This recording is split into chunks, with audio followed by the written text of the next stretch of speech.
विक्रम एक साहसी युवक था जो भूत प्रेत की कहानियों पर विश्वास नहीं करता था।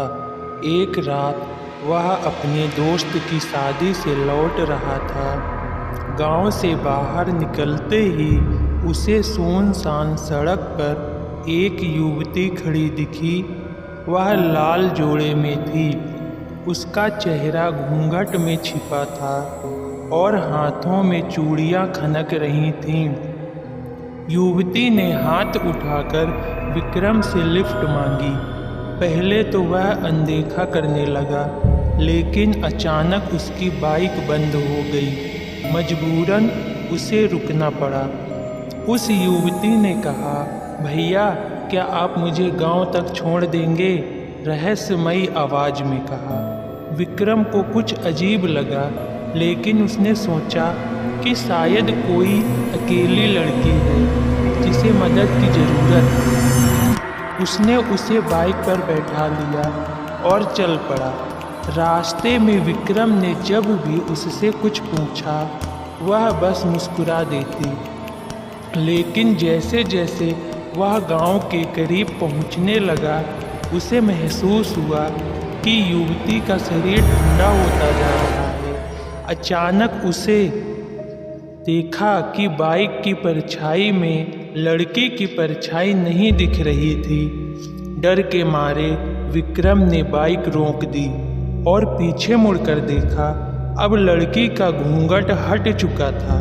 उसका चेहरा सड़ा गला था, आंखों से खून टपक रहा था और उसका मुंह धीरे धीरे चौड़ा हो रहा था, जैसे वह किसी को निगलने वाली हो। अब तू कभी घर नहीं लौटेगा, युवती ने भयानक आवाज में कहा और एक झटके में हवा में गायब हो गई। विक्रम वहीं बेहोश हो गया।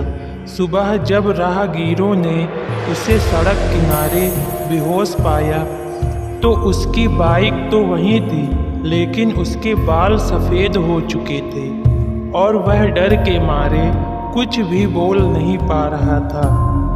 विक्रम के होश में आने के बाद गांव वालों ने उसे अपने घर पहुंचाया, लेकिन वह कुछ भी बोल नहीं पा रहा था। उसकी आंखों में डर साफ झलक रहा था और वह बार बार कांप रहा था। गांव के बड़े बुजुर्गों ने देखा कि उसका शरीर भी बहुत ठंडा हो चुका था, जैसे वह किसी भूतिया ताकत के संपर्क में आया हो। गांव के तांत्रिक बाबा को बुलाया गया। उन्होंने विक्रम की हालत देखी और कहा, यह उस आत्मा के प्रभाव में आ चुका है जो रात के अंधेरे में दुल्हन बनकर राहगीरों को अपने जाल में फंसाती है।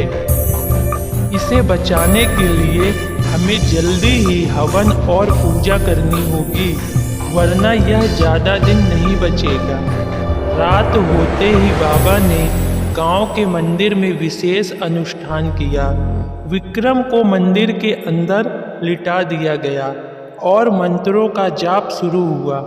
जैसे ही तांत्रिक ने हवन कुंड में विशेष जड़ी बूटी डाली, विक्रम जोर से चिल्लाने लगा। उसकी आवाज़ डरावनी होती जा रही थी, जैसे वह खुद कोई और बन चुका हो। तभी मंदिर के दरवाजे जोर जोर से बजने लगे। हवा अचानक तेज हो गई और हवन की आग अपने आप बुझने लगी। बाबा ने तेजी से और जोर से मंत्र पढ़े और तभी विक्रम की चीखें अचानक रुक गई। कुछ ही सेकंड बाद विक्रम की आंखें खुली, लेकिन अब वह उसकी अपनी आंखें नहीं थीं। वह लाल हो चुकी थीं और उनमें वही दुल्हन वाली चमक थी।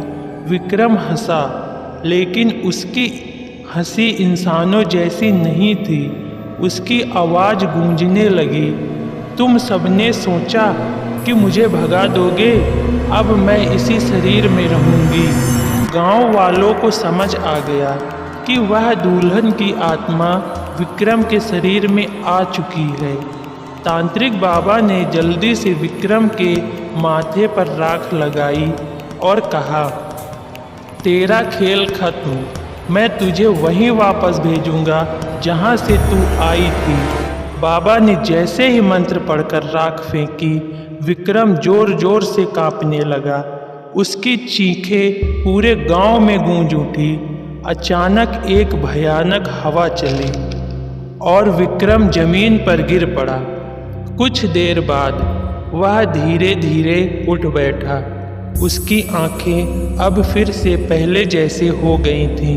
बाबा ने चैन की सांस ली और बोले, आत्मा अब मुक्त हो गई है, लेकिन यह रास्ता अब भी खतरनाक है। अगर कोई फिर से रात में वहां गया तो यह आत्मा फिर लौट सकती है।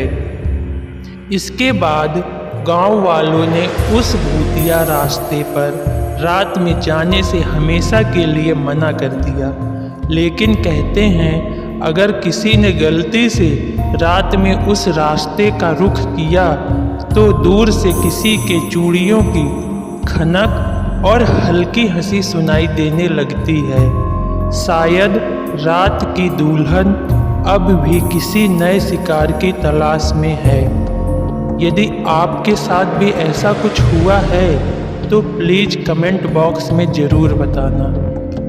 तो दोस्तों, कैसी लगी हमारी यह कहानी रात की दुल्हन? पसंद आई तो लाइक सब्सक्राइब भी कर लेना। मिलते हैं फिर ऐसी ही एक नई हॉरर स्टोरी के साथ नेक्स्ट वीडियो में। Thank you.